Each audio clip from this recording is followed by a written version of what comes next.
આજનો આ વિડીયો એમના માટે દર્શન જેના ઘરમાં મોબાઈલ છે અને આપણે સૌના ઘરમાં મોબાઈલ છે એટલે આ વિડીયો ખૂબ જ ઇમ્પોર્ટન્ટ છે.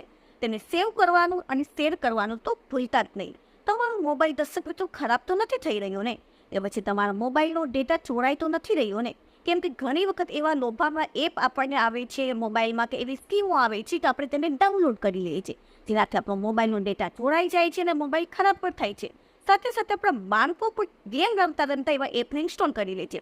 તો તાત્કાલિક તમે તેને રિમૂવ કરી શકો છો અને જોઈ પણ શકો છો કે કયા એપથી તમારો મોબાઈલ બગડી રહ્યો છે કે ડેટા ચોરાઈ રહ્યો છે. ટેકનિક બતાવું છું, એનાથી તમે જોઈને તરત જ રિમૂવ કરો. સૌથી પહેલાં તમારા પ્લે સ્ટોર પર જાઓ. પ્લે સ્ટોર પછી જમણી બાજુ તમારું ડીપી હશે, ત્યાં ડીપી પર ક્લિક કરશો એટલે ઓપ્શન આવશે તમારી પાસે નીચે પ્લે પ્રોટેક્ટ. પ્લે પ્રોટેક્ટ પર ક્લિક કરશો એટલે નીચે સ્કેન લખેલું આવશે. સ્કેન ઉપર ક્લિક કરશો, જુઓ સ્કેનિંગ થઈ રહ્યું છે અને તમારી સામે આવશે